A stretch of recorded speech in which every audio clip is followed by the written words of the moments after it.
Bueno.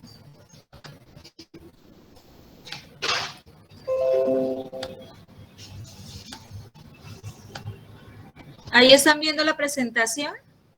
Sí, señora. Bueno, listo, ya. Es que tenía aquí problemas, pero ya. Bueno, entonces, buenas noches para todos. Vamos a hablar hoy sobre las patologías que hacen parte del TOR y su relación en el embarazo. Dentro del grupo TOR se han descrito muchas enfermedades infecciosas, dentro de las cuales las más importantes son las que ustedes ven ahí en la pantalla: toxoplasma, rubeola, citomegalovirus, herpes. Dentro de este grupo han estado o han hecho parte del Zika, la sífilis. Solamente vamos a mencionar esos 4: toxoplasma, rubeola, citomegalovirus y herpes. De esos, los 2 que más frecuentemente vemos en el embarazo son toxoplasmosis y citomegalovirus. Y pues es importante que aprendamos a conocer un poquito cómo son los flujogramas de diagnóstico y cuál es el manejo pues más acertado para cada una de estas patologías. Entonces vamos a dar inicio con toxoplasmosis. Recordarles pues que la toxoplasmosis es una de las digamos, enfermedades producidas por parásitos más frecuente que hay en el mundo. Se considera que alrededor de un cuarto a un tercio de la población ya tiene anticuerpos para Toxoplasma gondii, que esa seroconversión pues depende obviamente de las condiciones climáticas, las condiciones de higiene, los hábitos alimentarios y de la calidad del agua potable. Sin embargo, hay algunas regiones donde prevalece más la aparición de esta patología. Está descrita alrededor de un 10 a un 30% en América del Norte, Asia, Japón y Europa, y alrededor del 70% en las regiones tropicales de países de América Latina y África. En Colombia se sabe que más de la mitad de las mujeres embarazadas poseen ya anticuerpos para toxoplasma y que solamente un 0,6 a un 3% adquirirán la infección durante el embarazo. Obviamente, pues a menor tiempo de exposición, es más frecuente pues que haya o que no haya anticuerpos creados. Por lo tanto, las adolescentes tienen mayor riesgo de adquirir la infección durante el embarazo, alrededor del 1,5 al 3%, mientras que las gestantes mayores de 35 años, que ya han estado o que han tenido más tiempo para exponerse al parásito, la probabilidad de seroconversión es alrededor del 0,7%. Dentro de Colombia hay algunos sitios también que tienen mayor prevalencia. Dentro de esto se sabe que en Florencia y Armenia están los porcentajes más altos de seroprevalencia, alrededor de 3 y 6 por cada 1.000 nacidos vivos respectivamente. Y hay regiones como Cúcuta y Riohacha que tienen los porcentajes más bajos de seroprevalencia, con alrededor de un 0,5 y un 0,7 por cada 1.000 nacidos vivos. Básicamente lo que ocurre en el ciclo de la infección por toxoplasma es que la infección se adquiere o la adquiere el humano al ingerir carne o productos contaminados con este parásito, porque estén crudos o porque estén mal cocidos, y se adquieren básicamente en forma de quistes o taquizoitos. Y también a través de agua o a través de vegetales contaminados se puede adquirir pues el parásito. Básicamente existen 3 formas: el esporozoito, que son o quistes esporulados, que generalmente se eliminan en las heces de los huéspedes definitivos. Espérenme, aquí sí puedo. No, bueno. No sé si ahí ven el cursor. Sí, doctora, sí se ve. Sí, señora. Bueno. Entonces, los zooquistes pues se eliminan de los huéspedes definitivos, que en este caso son los gatos, especialmente los gatos. Digamos que se eliminan esos zooquistes y ellos, digamos, los pueden adquirir con el consumo de otros animales, por ejemplo, cuando consumen ratones o algunas aves que pueden estar contaminadas con el toxoplasma, los adquieren en forma de ooquistes y permanecen en el gato en forma de taquizoitos, que es como la forma, o hacen una forma de división rápida, que es la infecciosa, alrededor de taquizoito, y luego pueden durar mucho tiempo en ese huésped definitivo. Días o semanas después de la infección, los ooquistes se esporulan y se vuelven infecciosos, y generalmente se sabe que pues al excretarse en las heces de esos gatos pueden durar durante días o semanas, por ejemplo en los jardines o en los digamos que los que tienen gaticos en sus casas, en los areneros, pueden durar por muchas semanas o meses, y al contaminarse el agua o al contaminarse algunos de los alimentos, pueden ser adquiridos por los humanos. Entonces, básicamente encontramos esporozoitos, taquizoitos y bradizoitos. Las cepas de Toxoplasma gondii, hay descritas varias cepas, dentro de esas las más frecuentes, el genotipo 2, que se encuentra más frecuentemente en Europa, y los genotipos 1 y otros genotipos atípicos son más frecuentes en América del Sur. Este tipo de cepas, digamos que tienen formas de enfermedad más severa y pueden producir lesiones neurológicas y lesiones oculares más graves que las otras cepas. Y la ventaja de la infección por toxoplasma es que pueden producir inmunidad duradera, es decir, es una patología que no repite a menos que la paciente o el paciente produzca o entre en un estado de inmunosupresión, que es en las únicas casos donde se ha visto una reactivación de la infección por toxoplasma. Entonces, por ejemplo, pacientes con VIH o pacientes con enfermedades inmunológicas como lupus pueden producir reactivación del toxoplasma. Es un parásito protozoario intracelular obligado. Puede ser la infección adquirida en cualquier momento de la vida.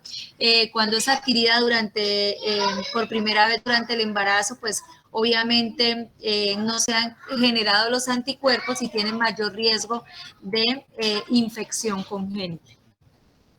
Y en el feto pues habrá mayor probabilidad de secuelas graves cuando se adquiere durante el embarazo, secundario a pues que el parásito pasa la barrera fetoplacentaria y puede esos ooquistes infiltrar algunas de los órganos en formación de ese feto. También digamos que la probabilidad de lesión o afectación fetal es inversamente proporcional con la edad gestacional. En edades gestacionales muy tempranas, la probabilidad de transmisión vertical es más baja, pero la afectación fetal es mayor, puede producir lesiones neurológicas más severas y lesiones oculares más severas.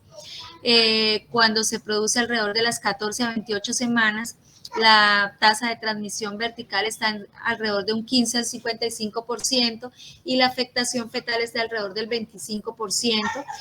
Produce menos lesiones neurológicas graves, pero sin embargo todavía persiste las lesiones oculares graves.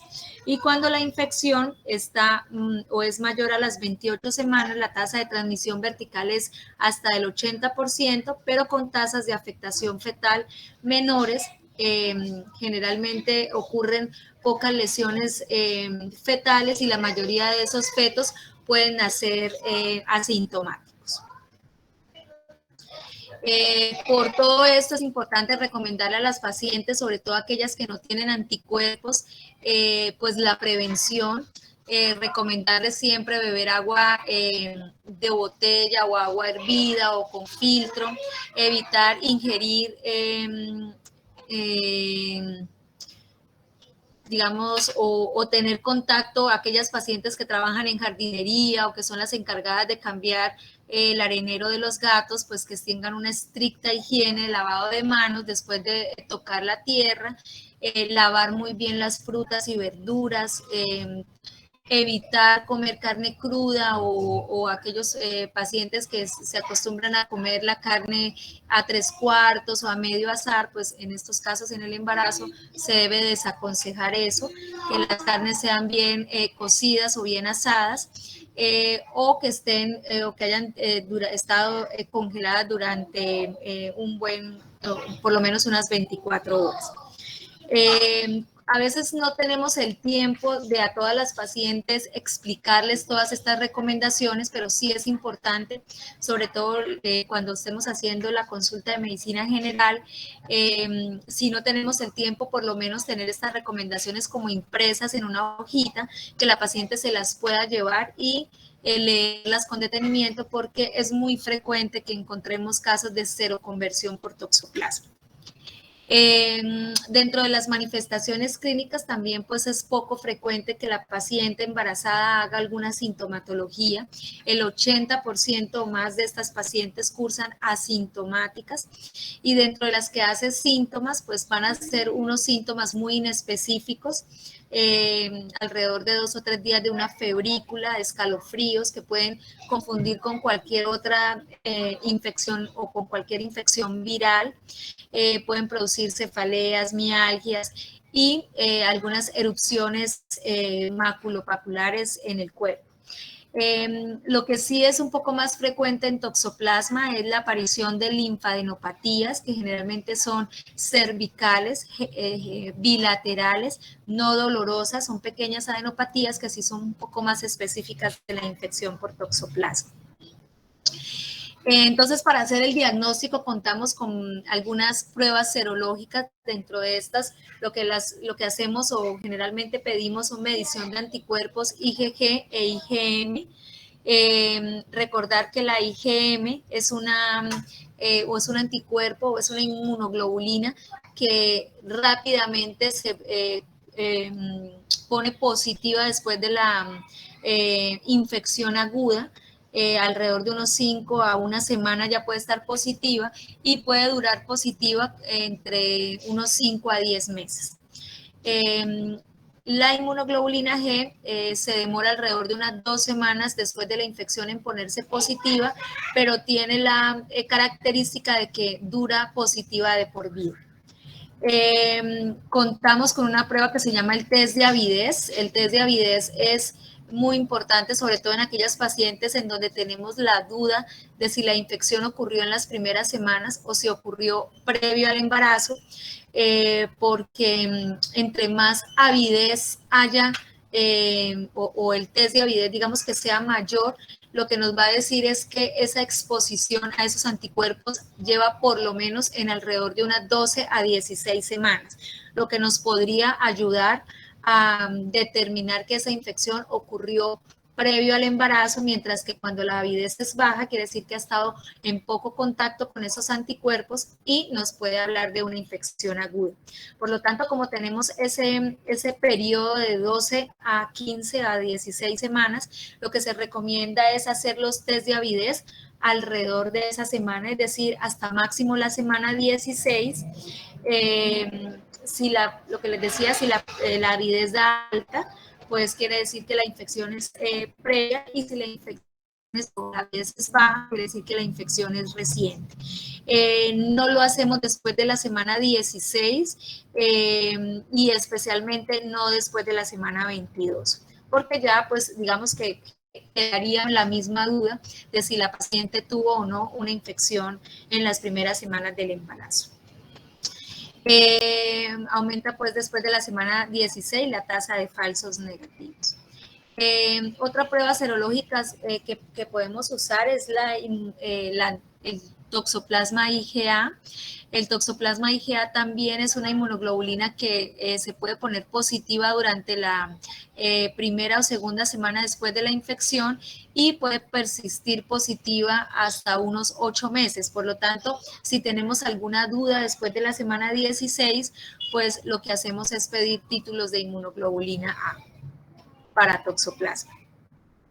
Es importante tener en cuenta estas dos patologías que son, o digamos que no patologías, sino como consideraciones especiales en la medición de estas inmunoglobulinas y son las inmunoglobulina M naturales. Entonces, las inmunoglobulina M naturales corresponden a aquellas inmunoglobulinas que están circulantes, que tienen o que son del isotipo inmunoglobulina M y que pueden reconocer el toxoplasma aún sin haber estado o aún sin haber ocurrido una infección. Ahorita cuando miremos el flujograma de diagnóstico, les voy a mostrar cuándo podríamos sospechar que la paciente pueda tener una inmunoglobulina M natural.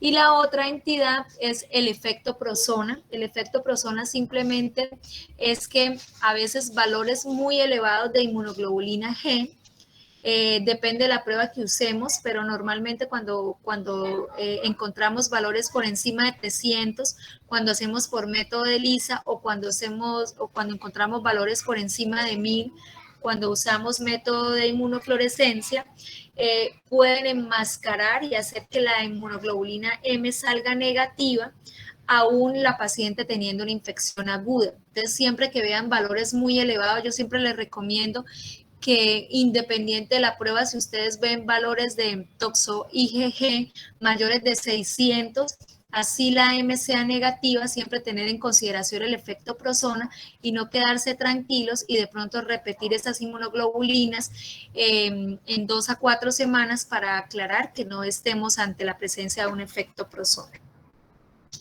Esto es simplemente para que puedan observar cómo es el comportamiento de las inmunoglobulinas. Entonces, como ustedes ven ahí, la inmunoglobulina M y la inmunoglobulina A son inmunoglobulinas que tienen un comportamiento muy similar. La ventaja de la A es que se negativiza un poco más temprano que la M, mientras que las inmunoglobulinas G, pues sí pueden persistir positivas durante el resto de la vida. Entonces, este es el flujograma de manejo. Entonces, recuerden que siempre al ingreso del embarazo, lo que hacemos es pedirle a la paciente un toxo IgG y un toxo IgM. Si la toxo G sale positiva y la M sale negativa, pues estamos hablando de una infección crónica con la salvedad que les decía ahorita del efecto Prosona. Entonces, si ven valores muy elevados de toxo G, así la M esté negativa, de pronto a esa paciente, pues sí hacerle vigilancia. Si la paciente tiene una infección crónica, pues yo no le hago nada más, ¿cierto? Esa paciente lo que llamamos es que tiene una huella serológica para toxoplasma y pues yo no debo hacer más pruebas durante el embarazo. Si la G sale negativa, esa es la paciente que no tiene anticuerpos y esa es la paciente que yo debo cuidar y digamos que hacerle vigilancia más estricta y darle toda la prevención para evitar que hagan una seroconversión en el embarazo. Entonces, si la G sale negativa y la M sale negativa, lo que yo hago es a esa paciente hacerle seguimiento mensual con IgM. Entonces es importante que no se nos olvide pedir la M mensual. Si esa M es negativa hasta el final del embarazo, pues estoy tranquila, pero si en algún momento esa M se vuelve positiva, pues yo puedo saber o puedo observar que esa paciente hace una seroconversión por una infección aguda y yo debo iniciar tratamiento. El tratamiento para el toxoplasma se hace con espiramicina. Ya más adelante les voy a mostrar a qué dosis se debe usar, pero apenas ustedes vean una seroconversión, inmediatamente deben iniciar el tratamiento. Si la inmunoglobulina G es negativa y la inmunoglobulina M es positiva, yo puedo estar ante dos posibilidades. Uno, que sea una infección muy reciente y que todavía ese paciente no haya hecho seroconversión o que no haya evidenciado que la toxo G esté positiva o que esté, en lo que hablábamos ahorita, una IgM natural. Entonces, para yo diferenciar entre esas dos posibilidades, yo debo pedir la inmunoglobulina G nuevamente en 2 semanas. Si a las 2 semanas la inmunoglobulina G sigue negativa, pues seguramente es una IgM natural. La señora nunca ha estado expuesta a ese toxoplasma y por eso la G no se positiviza. Y lo que yo hago en este caso es hacer la vigilancia, ya no con inmunoglobulina M, sino con la inmunoglobulina G para toxoplasma. Y hago el seguimiento mensual. Si en algún momento la G se pone positiva, es porque esa paciente hace una seroconversión y le debo iniciar el tratamiento. Pero si a las 2 semanas ya la G está positiva, pues yo ya documento mi seroconversión e inicio el tratamiento. La otra posibilidad es que de entrada las 2 pruebas estén positivas. Entonces, en ese caso, es cuando yo les decía ahorita que no se sabe si la infección la señora ya la traía previa al embarazo o fue adquirida en las primeras semanas. Entonces, ahí es donde usamos el test de avidez y la inmunoglobulina A para toxoplasma. El test de avidez antes de la semana 16, la inmunoglobulina A para después de la semana 16. Si la avidez es alta, hablo de infección crónica y no le hago nada más. Y si la infección es baja o la avidez es baja, hablo de infección reciente y le doy tratamiento de espiramicina.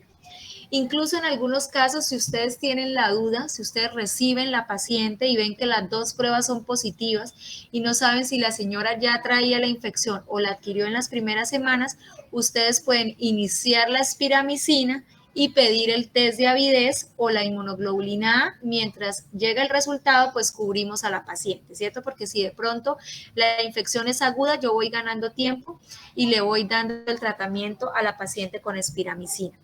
Y si la inmunoglobulina A es positiva después de la semana 16, quiere decir que la paciente probablemente adquirió la infección en las primeras semanas del embarazo.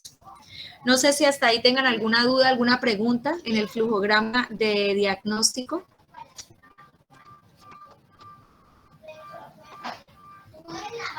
Por mi parte no, doctor. Bueno, perfecto. Entonces, si no hay ninguna duda, entonces vamos a hablar del tratamiento. Entonces, el tratamiento se hace con espiramicina. La espiramicina básicamente lo que hace es evitar el paso transplacentario del parásito, porque lo que hace es producir como unas altas dosis de ese antibiótico a nivel de la placenta y lo que hace es como producir un efecto de barrera para evitar que el parásito le llegue al bebé. Como hablábamos ahorita, la mayoría de las pacientes embarazadas si adquieren el toxoplasma, pues a ellos como adultos no les va a pasar nada, no les va a generar ningún problema. Y básicamente lo que queremos es evitar que ese parásito le llegue al feto. Entonces, lo que hace esa espiramicina es evitar eso. Sin embargo, pues si yo documenté una seroconversión en el embarazo, ¿cierto? Ya sea porque me dio una baja avidez o tengo una inmunoglobulina positiva o yo logré documentar la seroconversión y yo no sé si antes de iniciar mi espiramicina la señora ya llevaba 2 o 3 semanas con la infección, pues yo debo ir a buscar en el líquido amniótico que no hayan o que no esté el parásito y que ponga a riesgo a ese feto de infectarse. Entonces yo lo que debo hacer, el paso a seguir es hacer una amniocentesis y hacer una PCR en el líquido amniótico. Si la PCR está positiva, pues yo documento que hay un riesgo de toxoplasmosis congénita y debo, pues ya digamos que la espiramicina pues sería insuficiente porque su función es evitar el paso transplacentario, entonces yo debo cambiar a un tratamiento más específico para la infección congénita, que es el tratamiento con pirimetamina y sulfadiazina. Y si la PCR es negativa, en el consenso colombiano, lo que hacemos es seguir con el tratamiento de espiramicina hasta el final del embarazo.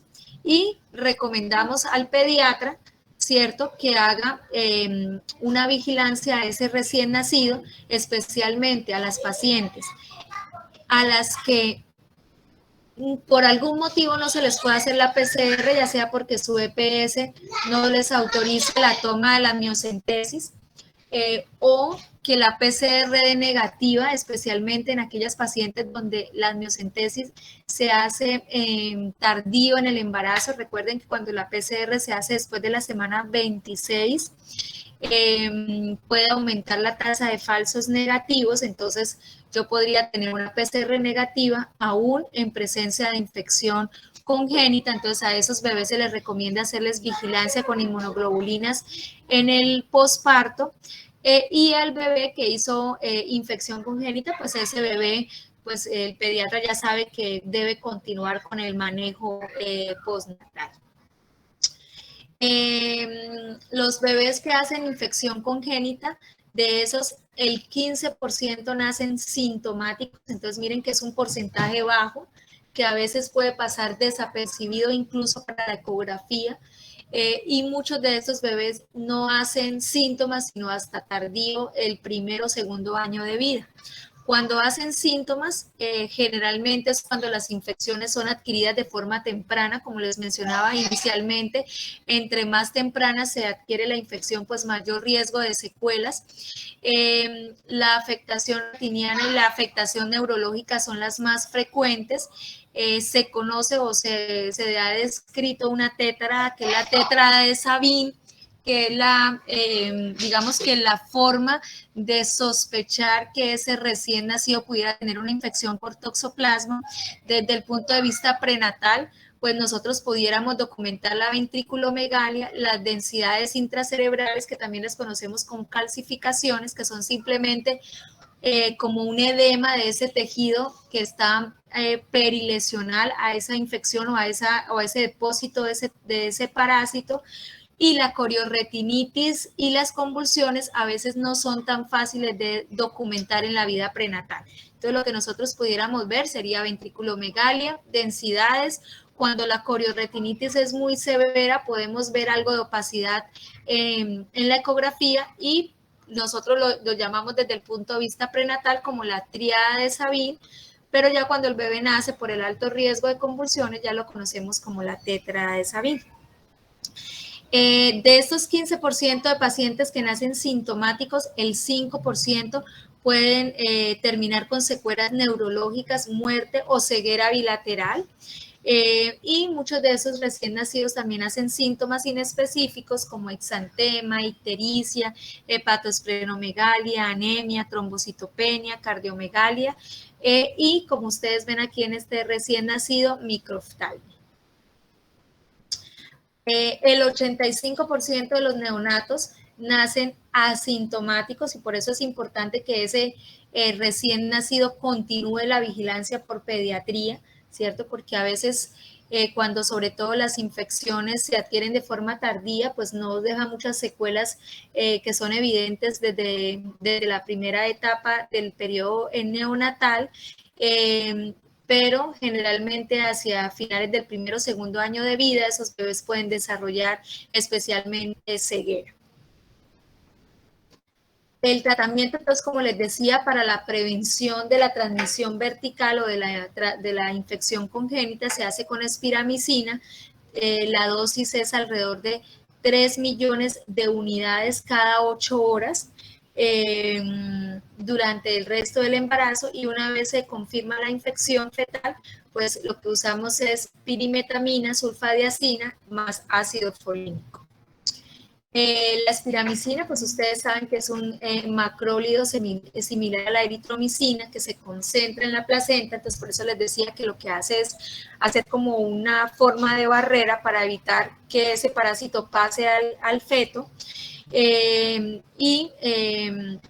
Pues digamos que dentro de los efectos indeseables, pues como es un antibiótico que tiene paso hepático, pues tiene mayor riesgo de presentar náuseas, vómito, diarrea y reacciones que pueden ser incluso reacciones alérgicas. Hay que insistirles a la paciente que se debe tomar cada 8 horas porque esa es la vida media del parásito. Algunos pacientes se cansan de tomar el antibiótico y se lo toman solamente una vez al día o 2 veces al día, pero pues hay que recordarle la importancia de que esto pues evite que ese parásito le llegue pues al feto. Y para la infección fetal usamos pirimetamina y sulfadiazina, ambos son antagonistas del ácido fólico, y lo que hace es, digamos que hacer tratar de erradicar el toxoplasma. El problema con estos medicamentos es que pueden producir supresión de la médula ósea, por lo tanto, siempre que tengamos un paciente o una paciente con estos medicamentos, debemos pedir hemograma por lo menos 1 o 2 veces por semana, y debemos con ácido folínico pues para evitar expresión de la médula ósea. En Colombia nosotros no tenemos o no contamos con las muestras por separada de pirimetamina y de sulfadiacina. Lo que nosotros tenemos en Colombia es el Falsidar, ¿cierto? Que ustedes lo conocen, que lo usamos también en malaria. Estas son las dosis que tenemos del Falsidar, 500 miligramos de sulfadiacina y 25 miligramos de pirimetamina. Estos son los 3 esquemas que ustedes pueden encontrar en la literatura. De estos, generalmente lo que nosotros, el que nosotros más usamos es el que les resalté ahí en negrilla. Lo que hacemos es darles 3 tabletas de Falsidar 3 veces por semana durante todo el embarazo a partir de la semana 20. No lo usamos antes de la semana 20 porque, como estamos diciendo que es un antagonista del ácido fólico, pues para evitar un riesgo a nivel del feto. Y a veces tampoco es fácil conseguir el ácido folínico, entonces si no lo tienen disponible, si no lo tienen a la mano, lo que les recomendamos es enviarle a las pacientes 2 tabletas de ácido fólico de 5 miligramos. Hay pacientes que presentan alergia a la espiramicina. A esas pacientes les pudiéramos cambiar el medicamento por clindamicina, o incluso las pacientes que hacen alergia a la espiramicina, aunque no se haya demostrado infección fetal, nosotros podríamos incluso darles 3 tabletas semanales de Falsidar hasta finalizar el embarazo. Bueno, eso con respecto a toxoplasma. No sé si tengan alguna pregunta de toxoplasmosis. Yo quería mostrarles aquí. No me quedó la ecografía. Espérenme, me devuelvo un momentico. No, bueno. Cuando nosotros hablamos de TORCH, podemos encontrar a nivel del sistema nervioso central o microcefalia o ventriculomegalia. Cualquiera de las dos formas son comunes en infecciones por TORCH, pero cuando hablamos de toxoplasma es mucho más frecuente encontrar ventriculomegalia, por lo tanto vamos a encontrar secundariamente macrocránea, y cuando encontramos microcefalia pensamos más generalmente en citomegalovirus o en Zika. Entonces, a veces es muy difícil diferenciar los hallazgos porque es casi en todas las patologías del TORCH el feto puede presentar los mismos hallazgos, pero para que ustedes lo tengan presente, porque a veces hacemos el diagnóstico es al revés, es decir, hacemos una ecografía, encontramos alteraciones a nivel del sistema nervioso central, por ejemplo, una ventriculomegalia, y pues ahí pedimos todo el estudio TORCH y nos encontramos ahí con las infecciones. Entonces, no todas las veces logramos documentar primero la infección, sino que esos bebés ya no llegan con alteraciones a nivel del sistema nervioso central. Bueno, la segunda patología del TORCH más frecuente es el citomegalovirus. El citomegalovirus es un virus de la familia Herpes viridae, es un virus ADN que tiene pues mayor especificidad por el humano. Esto es importante, es la primera causa de hipoacusia neurosensorial de origen no genético y de retardo mental en los neonatos. Afecta alrededor del 0,5 al 2% de todos los recién nacidos, entonces también es muy importante vigilar a esas pacientes con probables o que tengan sospecha de infección por citomegalovirus. Como les decía, es la primera causa de hipoacusia, también depende del trimestre donde se adquiera. Si se hace o si se adquiere en el primer trimestre, pues vamos a encontrar hipoacusias más severas, que generalmente son bilaterales, de mayor gravedad. Si se ocurren en el segundo trimestre, vamos a encontrar lesiones menos severas, pero mayor daño coclear. Y si las encontramos o si la infección se adquiere durante el tercer trimestre o muy cercano al parto, pues digamos que la probabilidad de lesiones de hipoacusia son menores. El flujograma de manejo es muy similar al de toxoplasma. Nosotros de rutina no hacemos citomegalovirus en el embarazo, no está contemplado en el control prenatal pedirle a las pacientes. Hay algunas EPS que lo hacen de rutina. pero digamos que en el control prenatal no está contemplado. ¿Cuándo debemos pedir citomegalovirus? Entonces, como les decía ahorita, cuando tenemos un hallazgo ecográfico que hace sugerir una infección por TORCH, o si, por ejemplo, la paciente está en una consulta preconcepcional. Es decir, si la paciente viene a prepararse para un posible embarazo, pues digamos que ahí sí tendríamos un beneficio de pedir el citomegalovirus porque sabríamos cómo llega esa paciente al embarazo. Y como es una infección viral, es mucho más frecuente que tengamos seroconversión por citomegalovirus que lo que tenemos por toxoplasma. Si la IgG es positiva y la IgM es negativa, pues hablamos de que esa paciente tiene una infección previa al embarazo, ¿cierto? Que tiene una huella serológica. Si las dos pruebas son positivas, hacemos el test de avidez. Si la avidez es alta, pues descartamos infección aguda. Si la avidez es baja, hablamos de infección primaria. Si las dos pruebas son negativas, tampoco lo hacemos de rutina, no está recomendado volver a pedir títulos en el embarazo, a menos que la paciente consulte porque posteriormente presente un cuadro febril. En ese caso, pues habría que volver a pedir la inmunoglobulina a las 4 semanas. Con respecto a las medidas preventivas para citomegalovirus, se sabe que el principal transmisor son los niños. Entonces, aquellas maternas que tengan niños pequeños o que sean, por ejemplo, docentes de guarderías o que vivan en comunidades muy cerradas, pues hay que recomendarles que no se dejen dar besitos de niños en la cara o que ellas mismas no les den besitos a sus hijos en la cara, porque ese contacto muy cercano puede hacer que se adquiera, y ustedes saben que los chiquitos que van a las guarderías o que van a los colegios muy frecuentemente pues hacen infecciones virales. Casi que alrededor de un 4% de las pacientes que no tienen huella serológica pueden hacer la primoinfección durante el embarazo. De las que hacen primoinfección durante el embarazo, el 40% pueden hacer transmisión al feto. De estos, solamente alrededor de un 10% son sintomáticos al nacer y un 90% de los bebés también son asintomáticos. Por lo tanto, esos bebés, al igual que en toxoplasma, deben seguir una vigilancia por pediatría, porque puede documentarse que hasta los 2 años de vida nos demos cuenta que haya algún grado de hipoacusia en esos recién nacidos. Y de los que hacen primoinfección, el 60% afortunadamente no hacen infección o transmisión congénita. A diferencia del toxoplasma, el citomegalovirus sí se puede reactivar o puede generar una reinfección durante el embarazo. Entonces, el hecho de que yo tenga unos anticuerpos positivos no me descarta que a esa paciente le pueda volver a dar una infección por citomegalovirus o que haga una reactivación. Sin embargo, si esto ocurre, miren que solamente el 1 al 2% hacen transmisión vertical, hacen infección fetal.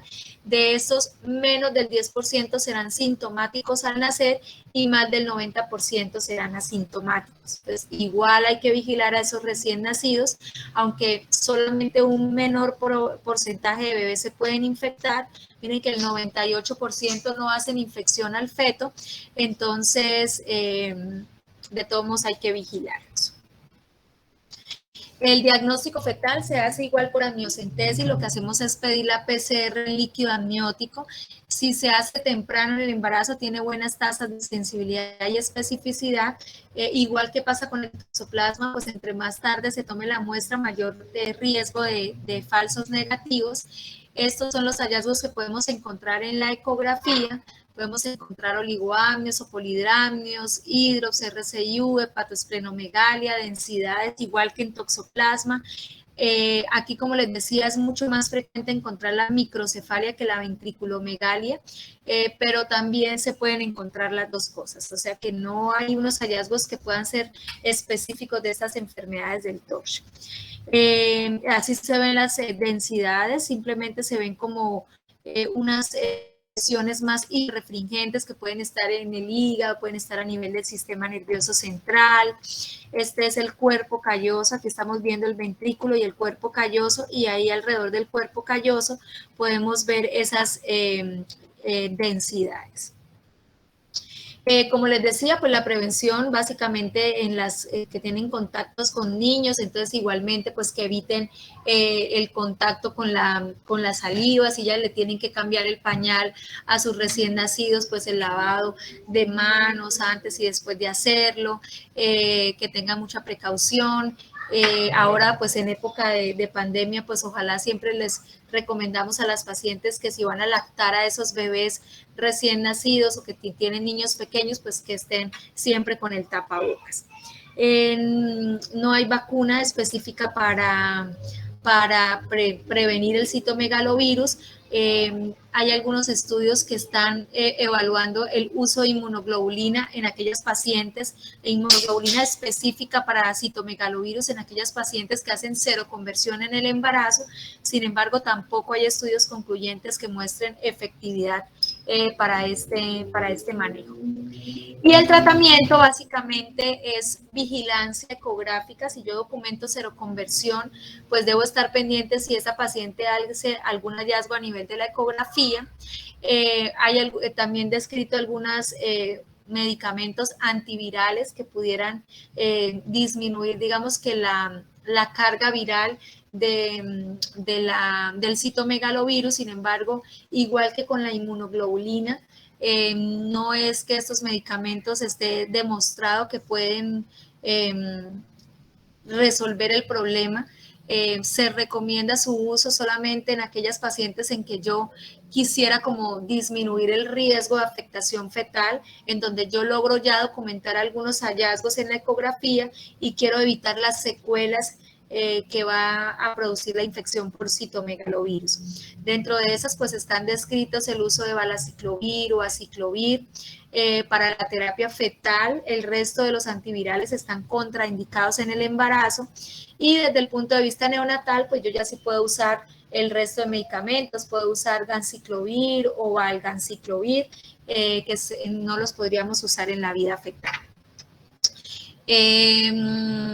Con respecto a citomegalovirus, igual que con el toxoplasma, también podemos encontrar, aunque menos frecuentemente, efectos prozona. Entonces también si encontramos valores muy elevados de citomegalovirus, estar pendiente que no sea un falso negativo de la prueba, pero generalmente como no lo hacemos de rutina en el embarazo, casi que cuando hacemos las pruebas para citomegalovirus es porque ya tenemos sospecha de una infección por el grupo TORCH. Bueno, eso con respecto a citomegalovirus. Con respecto a rubeola, la rubeola, pues afortunadamente cada vez vemos menos casos de rubeola congénita en el embarazo.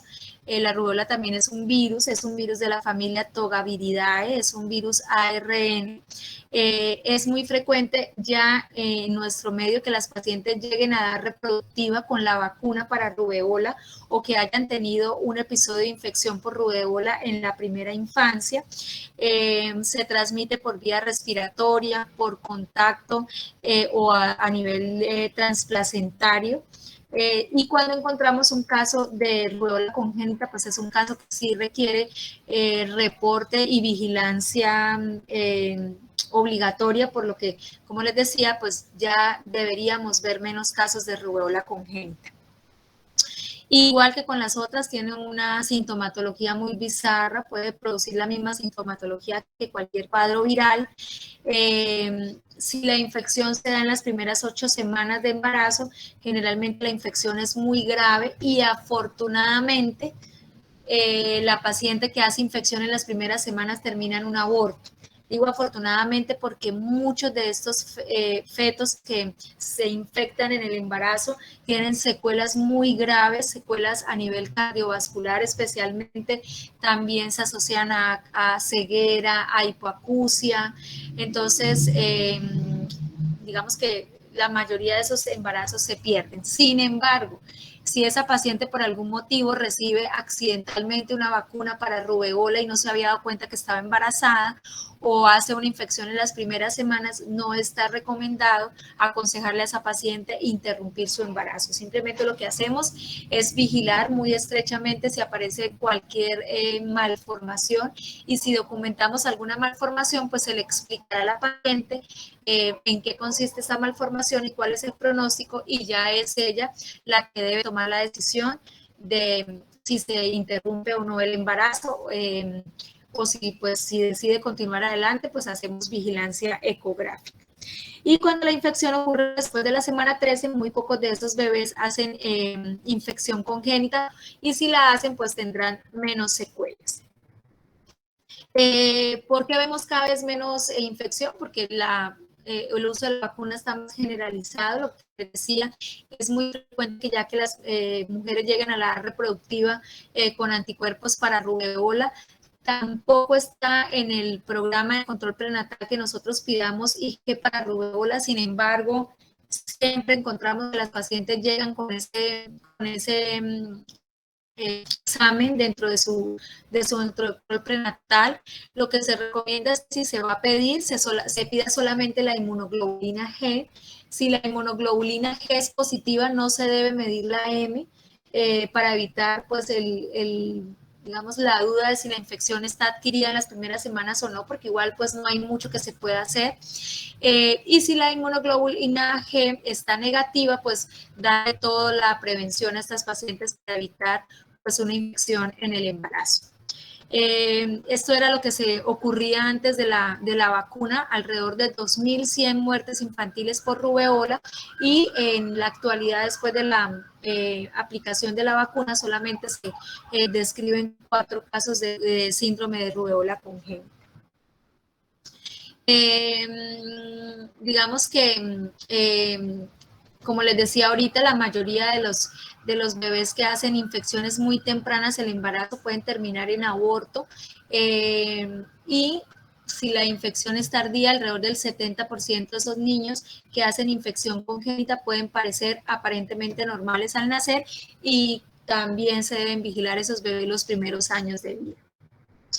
Dentro de las alteraciones más frecuentemente que encontramos, las alteraciones cardíacas están alrededor del 71%. Encontramos también microcefalia, hipoacusia, restricción del crecimiento intrauterino, cataratas, hipoplasia del iris, microftalmia.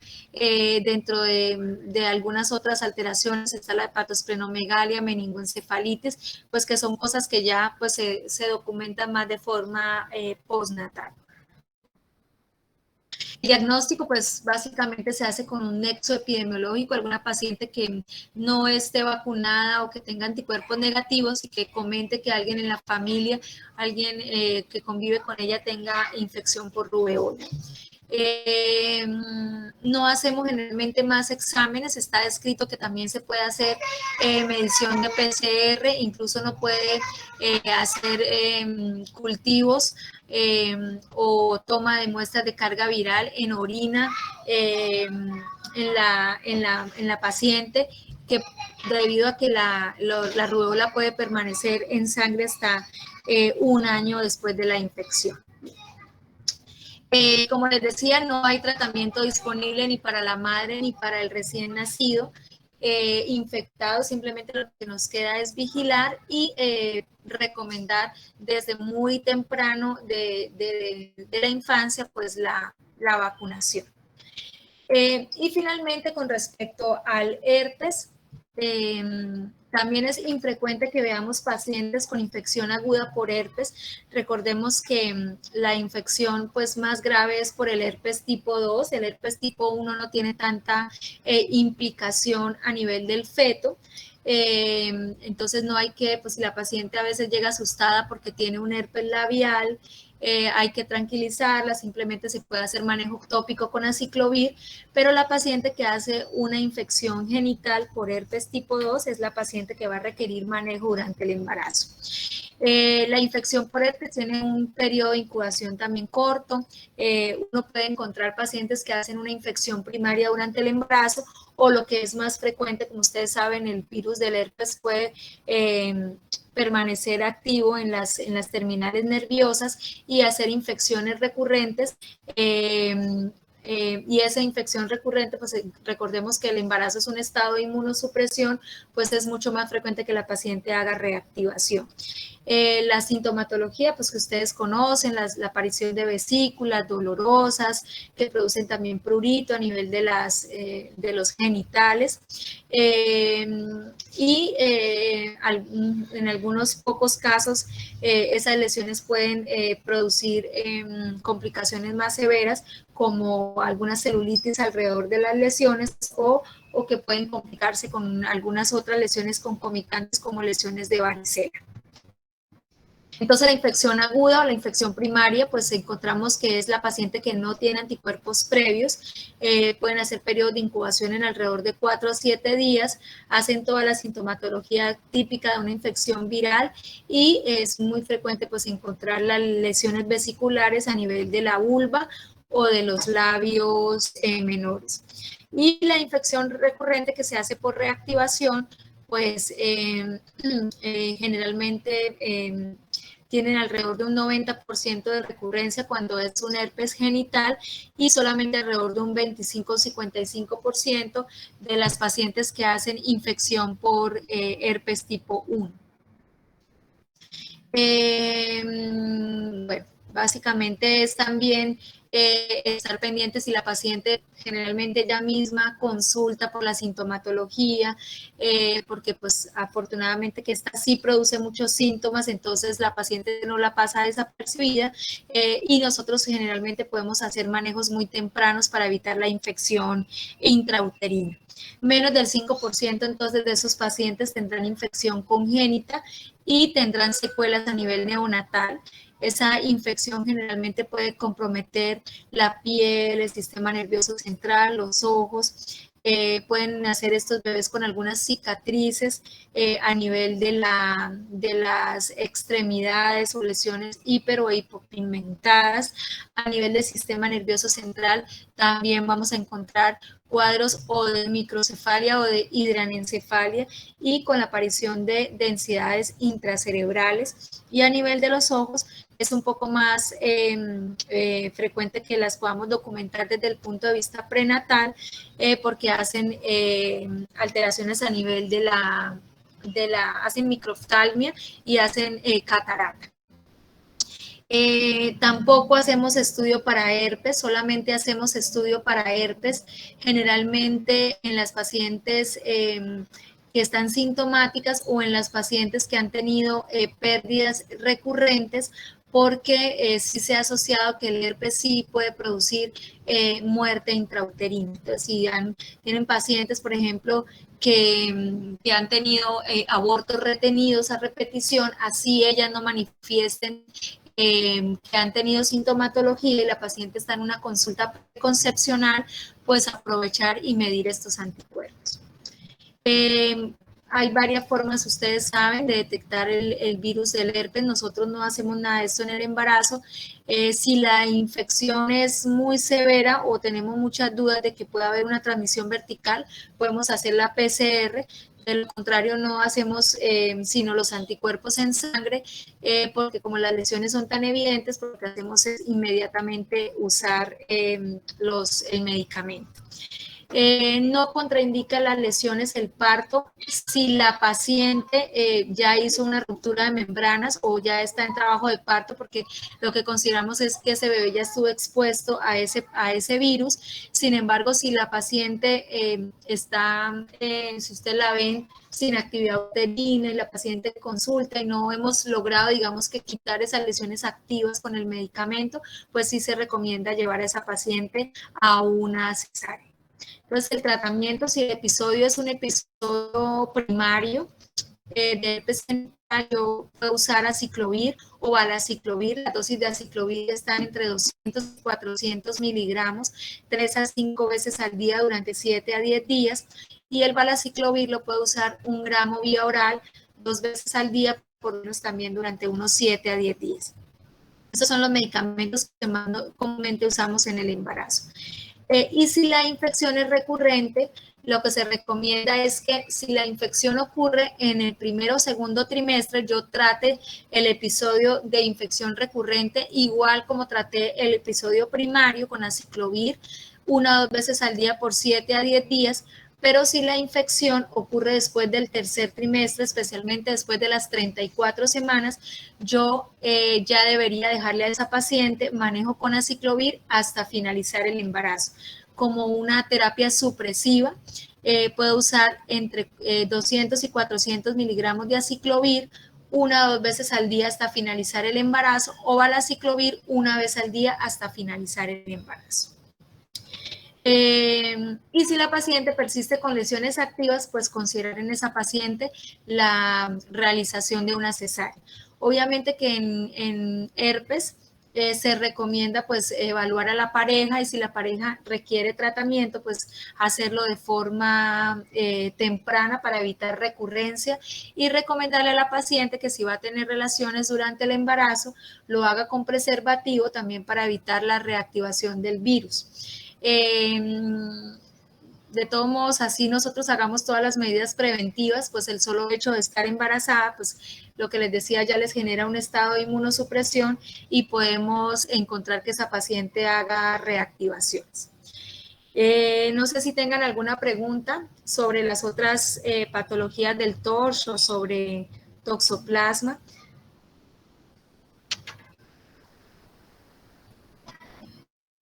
Yo no les hablé aquí de sífilis porque creo que tienen una clase aparte de sífilis, y de Zika, pues porque ya no lo vemos tan frecuentemente, pero como les decía, en Zika lo que más frecuentemente vemos es microcefalia, y ahí generalmente hacemos el diagnóstico porque ya pues no encontramos casi nexo epidemiológico que hable de que haya una infección aguda por Zika.